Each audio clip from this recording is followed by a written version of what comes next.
Hi hello welcome to our channel. నేను మీ సిరి. ఈరోజు మనం చెప్పుకోబోయే కథ ప్రేమ మజిలీ పార్ట్ 111. ఇక కథలోకి వెళ్ళిపోదాం. నువ్వు చెప్పినట్టే నన్ను నేను అదుపు చేసుకుంటున్నాను, కానీ నీకేమైనా అయితే నేను కంట్రోల్ అవ్వలేను స్వర. నేను బ్రతకాలి అంటే నువ్వు నా ముందు నవ్వుతూ ఉండాలి. ఒకసారి కళ్ళు తెరువు, అప్పుడే నేను నిశ్చింతగా ఉంటాను. లేకపోతే నా ఆలోచనలో నేను అదుపు చేసుకోలేను, గుర్తుపెట్టుకో అని అంటున్న అనిరుద్ గొంతు పూడుకుపోయింది. స్వర వైపు కొన్ని క్షణాలు చూశాడు. ఆమెలో ఎటువంటి చలనం కనిపించలేదు అతనికి. మరోసారి కళ్ళు తుడుచుకుని ముందుకు వంగి ఆమె నుదుటి మీద ముద్దు పెట్టాడు. ఆమె చేతిని వదలలేక వదిలి వచ్చాడు. అనిరుద్ బయటికి రాగానే అక్కడ అఖిల కనిపించింది. అనిరుద్ గారు, ఏదైనా మార్పు వచ్చిందా అని అఖిల ఆదుర్దాగా అడిగింది. లేదు, అతడి సమాధానం నిర్లిప్తంగా వచ్చింది. నేను లోపలికి వెళ్ళి చూడొచ్చా అని అఖిల అడిగింది. అనిరుద్ తల ఊపాడు. వీళ్ళు మాట్లాడుతుండగానే లోపల నుంచి వెర్రికేక వినిపించింది. గబుక్కున ఇద్దరు అటువైపుకి పరిగెత్తి తలుపు తెరిచేసరికి స్వర లేచి కూర్చుని కనిపించింది. అఖిల, నువ్వు వెళ్ళి డాక్టర్ని పిలుచుకురా అని అనిరుద్ గట్టిగా చెప్పగానే అఖిల సరే అని పరిగెత్తింది బయటికి.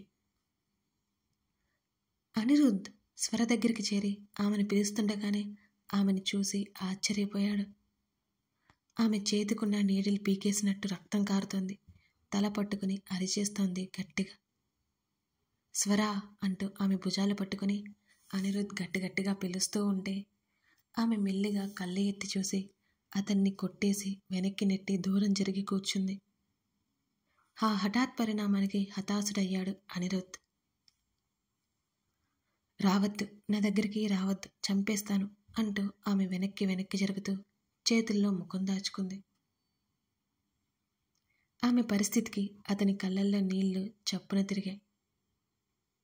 కష్టంగా వాటిని అదుపు చేసుకుంటూ స్వర, నేను అనిరుద్ని, నీ అన్నూని అంటూ అతను ముందుకు రాబోతే రావద్దు అని గట్టిగా అరిచేస్తూ అతన్ని కొట్టసాగింది స్వర. అఖిల డాక్టర్ని పిలుచుకొచ్చేసరికి స్వర పరిస్థితి చూసి బిగుసుకుపోయింది.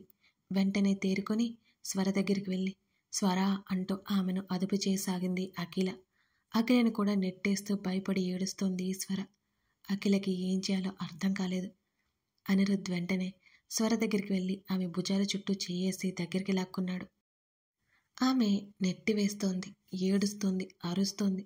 అతను గట్టిగా పట్టుకున్నాడు. ఆమె తలను గుండెలకై హత్తుకున్నాడు. అతని మెడ మీద గోళ్లతో రక్కేసింది. అతని వీపు మీద గిచ్చేస్తూ కొట్టసాగింది. ఆమెను అలా చూడ్డం కంటే ఆ గాయాలు పెద్దగా బాధించలేదు అతన్ని.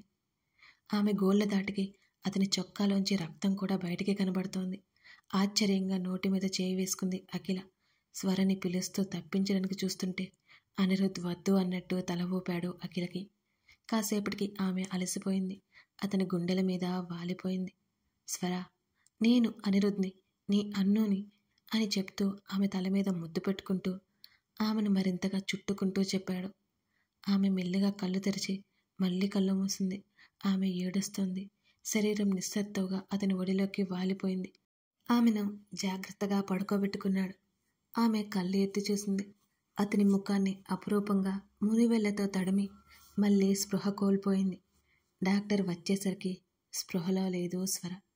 ఆమెను చెక్ చేయడానికి అన్నట్టు బెడ్ మీద పడుకోబెడుతుంటే అనిరుద్ చొక్కా కింద భాగాన్ని తన 2 చేతులతో బిగించి పట్టుకుని ఉంది. అతని రక్తం ఆమె గోళ్ళకి వేళ్ళకి అంటుకుంది. డాక్టర్ అనిరుద్ని తిట్టివేసింది. ఆమెను కాపాడుకోలేని నిస్సహాయతకి అతనికి ఆ శిక్ష కూడా తక్కువే అని అతని అభిప్రాయం. స్వరని అలాగే పడుకోబెట్టుకున్నాడు ఇంజెక్షన్ ఇచ్చి. ఇక సమస్య లేదు అని చెప్పేసి స్పృహ వచ్చిన తర్వాత పిలవమని డాక్టర్ వెళ్ళిపోయింది. అనిరుద్ గారు, ఏమైంది స్వరకి? వణుకుతున్న స్వరంతో అడిగింది అఖిల. స్నేహితురాల్ని అలా చూడగానే విపరీతమైన భయం కలిగింది అఖిలకి. ఏమీ కాదు, భయపడినట్టుంది అన్నాడు అనిరుద్. అతని స్వరం గద్గదమైంది. ఆ విషయం అఖిలకి అర్థమైపోయింది. స్వరకి ఏమైందో ఇంకా అఖిలకి తెలియట్లేదు.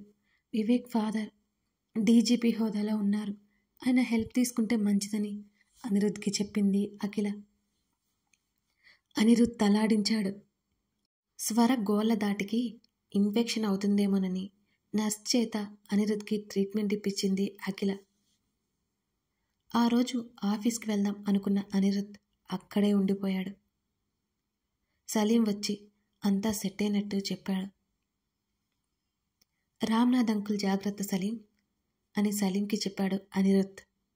హాస్పిటల్కి వస్తాను అని అడిగారు సార్, మీరు తీసుకురావద్దన్నారని నేను తీసుకురాలేదు అని చెప్పాడు సలీం. అనిరుద్ధ్ తల ఊపి సాయంత్రం తీసుకురా అని చెప్పేసి ఆఫీసులో ఎటువంటి ఇబ్బంది అయినా తనకి కాల్ చేయమని చెప్పి పంపివేశాడు సలీంని. ఒక్కొక్క క్షణం ఒక్కొక్క యుగంలా గడుస్తోంది అతనికి. స్వర మునిపటిలా ఎప్పుడూ తన కళ్ళ ముందు తిరుగుతుంది. అఖిల ఉంటాను అని చెప్పింది.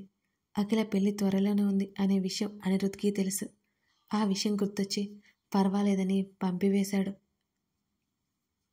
స్వరకి ఎప్పుడెప్పుడు స్పృహ వస్తుందా అని ఎదురు చూస్తూ కూర్చున్నాడు అనిరుద్ధ్.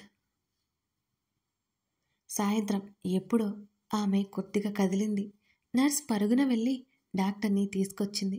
స్వర పరిస్థితి బెటర్ అయింది. ఆమె మెల్లిగా కళ్ళు తెరిచింది. ఒక్కసారిగా చుట్టూ చూసి ఉలిక్కిపడింది. ఆమెకేదో గుర్తుకొచ్చినట్టు అసహనంగా అటూ ఇటూ కదులుతూ అన్నూ అన్నూ అని కేకలు పెట్టసాగింది. డాక్టర్ చెక్ చేస్తుంటే బయట ఉన్న అనిరుద్ధ్ లోపలికి పరిగెత్తాడు. డాక్టర్ చేతులు విసిరి కొడుతూ నర్సుని నెట్టేస్తోంది. స్వరా అంటూ ఆమె భుజాల చుట్టూ చేయేసి ఆమెను సముదాయించాడు అనిరుద్ధ్. ఆమె అతని ముఖం వైపు చూసి అతన్ని కరుచుకుపోయింది. వీళ్ళందరినీ వెళ్ళిపోమని చెప్పు అన్ను, వాళ్ళు నన్ను చంపేస్తారు అని స్వర ఏడుస్తూ అతనిలో అంతకంతకు ఒదిగిపోతూ భయంతో చెప్తోంది.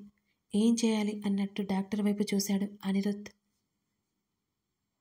ఆమె కళ్ళు ఆర్పి టాబ్లెట్స్ వైపు చూపించి అక్కడి నుంచి వెళ్ళిపోయింది నర్సుతో పాటు. స్వర భయపడుకో, నేను నీ దగ్గరే ఉన్నాను అంటూ ఆమె వెన్ను నిమురుతూ ఆమెకు సర్ది చెప్పసాగాడు అనిరుద్ధ్. పిచ్చి చూపులు చూస్తూ అతని చొక్కాని గట్టిగా పట్టుకుని అతని నుంచి క్షణం కూడా దూరంగా ఉండలేనట్టు బిహేవ్ చేస్తోంది స్వర. స్వర ఏం కాదు అని ఆమెకు సర్ది చెబుతూనే ఉన్నాడు. అతని గుండెల మీద నిద్రలోకి జారుకుంది స్వర. టాబ్లెట్స్ విషయం గుర్తురాగానే ఆమెను లేపాలని ప్రయత్నించి ఆదమరిచి నిద్రపోతున్న ఆమెను కదిలించలేకపోయాడు అనిరుద్ధ్. అతను అలాగే బెడ్ రెస్ట్కి ఆనుకుని కూర్చుంటే అతన్ని విడిపోలేక అలాగే పడుకుంది స్వర. అనిరుద్ధ్ కళ్ళు వర్షించాయి కొంతకాలం పాటు. రామ్నాథ్ వచ్చి స్వర కోలుకుంది అని తెలియగానే చాలా సంతోషపడ్డాడు. ఆ రోజు రాత్రి ప్రవీణ్ కూడా వచ్చాడు. అప్పటికే స్వరకి నచ్చజెప్పి కాస్త తినిపించి టాబ్లెట్స్ వేశాడు అనిరుద్ధ్. ఆమె నిద్రపోయిన తర్వాత దిండి మీద పడుకోబెట్టి బయటకు వచ్చేశాడు. పూజ సూసైడ్ చేసుకుంది అనిరుద్ధ్. ఆ మాటకి రామ్నాథ్ ఉలిక్కిపడ్డాడు. అనిరుద్ధ్కి చీమ కుట్టినట్టయినా లేనట్టు ఉండిపోయాడు. ప్రవీణ్ ఎలా ఉంది ఇప్పుడు అని కంగారుగా అడిగాడు రామనాథ్. హాస్పిటల్లో జాయిన్ చేశారు. పిచ్చి పట్టినట్టు బిహేవ్ చేస్తుంటే కట్టేసి ఉంచారట. ప్రవీణ్ మాట్లాడుతుంటే అక్కడ ఉండాలి అనిపించక స్వర దగ్గరికి వెళ్ళిపోయాడు అనిరుద్ధ్. అనవసరంగా ఈ అమ్మాయి బాగా ప్రతీకారం అంటూ జీవితాన్ని నాశనం చేసుకుంది అని నిట్టూర్చాడు రామనాథ్. పూజ గురించి తెలిసి కునాల్ పేరెంట్స్ పెళ్లికి ఒప్పుకోవట్లేదని అతను అన్నాడు. పూజతో అతను మాట్లాడి చూశాడు. అయినా ఆమె అనిరుద్ధ్ కావాలని ఏడ్చి గొడవ చేసి ఆమెను ఆపడానికి వచ్చిన పోలీసుల మీద కూడా దాడి చేయడంతో కట్టేశారు అని ప్రవీణ్ వివరించాడు. కాసేపు ఇద్దరూ మౌనంగా ఉన్నారు. బలరాం గురించి ఏమైనా తెలిసిందా ప్రవీణ్ అని అడిగాడు రామనాథ్. లేదండి, అనిరుద్ధ్ ఆల్రెడీ అదే పని మీద ఉన్నారు. ఎక్కడ ఉన్నాడో ఏం ప్లాన్ చేస్తున్నాడో తెలియలేదు అని వివరించాడు ప్రవీణ్.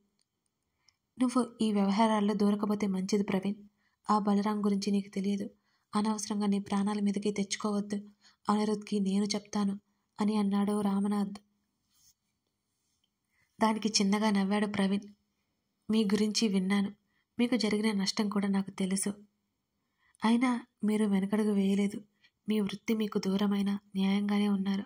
మీ ప్రాణాలు పణంగా పెట్టినా సరే అనిరుద్ధ్ సార్కి హెల్ప్ చేస్తున్నారు. నా వృత్తి పట్ల నాకు గౌరవం ఉంది సార్. నేను ఉన్న సిచ్యువేషన్లో అనిరుద్ధ్ సార్ నాకు ఒక పని అప్పచెప్పి వేతనం ముందే ఇచ్చేశారు. అప్పుడు నాకు అవి చాలా అవసరం. ఆ వేతనానికి తగ్గట్టు పనిచేశాను, అయినా తృప్తిగా లేదు. అందుకే నాకు చేతనైనంతవరకు సాయం చేస్తాను అని అన్నాడు ప్రవీణ్. అభిమానంగా ప్రవీణ్ మీద భుజం తట్టి చుట్టూ చేయి వేశాడు రామ్నాథ్. కథ కొనసాగుతోంది. తర్వాత ఏం జరగబోతుందో చూడాలంటే నెక్స్ట్ పార్ట్ కోసం ఆగాల్సిందే. కథ నచ్చితే లైక్ చేసి మీకేమనిపించిందో కామెంట్లో చెప్పండి. Thank you for watching this video. మరో ఎపిసోడ్తో మళ్ళీ కలుద్దాం.